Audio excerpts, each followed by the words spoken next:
సంగారెడ్డి జిల్లా మెగ్యానాయక్ తాండాలో పరువు హత్య కలకలం రేపింది. యువకుడిని హత్య చేసిన యువతి తండ్రి నారాయణ్ ఖేడ్ పోలీస్ స్టేషన్లో లొంగిపోయాడు. అలాగే హత్యకు గురైన యువకుడి మృతదేహం ఆచూకీ లభ్యమైంది. జిల్లాలోని నిజాంపేట్ మండలం మెగ్యానాయక్ తాండాకు చెందిన గోపాల్ తన కూతురుతో చనువుగా ఉంటూ ప్రేమిస్తున్నాడని దశరథ్ అనే యువకుడిని హత్య చేశాడు. ఈదుల తాండా దగ్గర మృతదేహాన్ని పడేసి ముక్కలుగా చేసి పెట్రోల్ పోసి నిప్పటించాడు. మరోవైపు దశరథ్ తల్లిదండ్రులు తమ కుమారుడు కనిపించడం లేదని సంగారెడ్డి రూరల్ పిఎస్లో ఫిర్యాదు చేశారు. 4 రోజులైన ఆచూకీ లేకపోవడంతో అతడి తల్లిదండ్రులు, బంధువులు, గ్రామస్తులు ధర్నాకు దిగారు. దీంతో పోలీసులు ఆచూకీ తేల్చే పనిలో ఉండగా అతన్ని తానే చంపానంటూ పిఎస్లో లొంగిపోయాడు గోపాల్.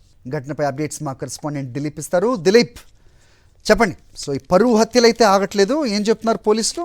ప్రస్తుతం ఆ బంధువులకి ఎక్కడ కాల్చారు శవాన్ని ఏమన్నా ఆచూకీ తెలిసిందా? ఏంటి మీ దగ్గర ఇన్పుట్స్?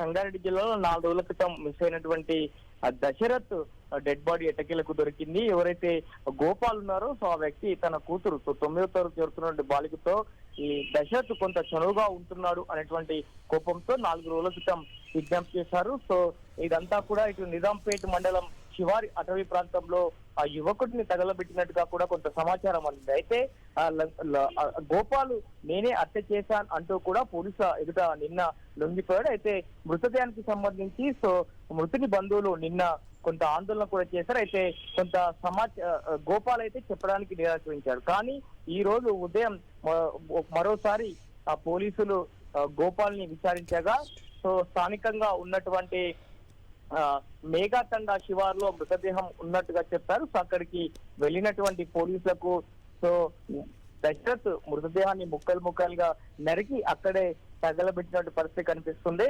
సో మొత్తానికైతే మృతదేహాన్ని ఎవరైతే ఈ దశరథ్ ఉన్నారో సో వాళ్ళ బంధువులకు అప్పగించారు. సో కేసులో నారాయణ్ ఖేడ్ పోలీసులు సవాల్ ఉన్నారు గత 2 రోజుల నుంచి కూడా. ఎందుకంటే 4 రోజుల నుంచి మిస్ అయ్యారని చెప్పి దశరథ్ కుటుంబ సభ్యులు నిజాంపేట్ పోలీసులకు సమాచారం అందించారు.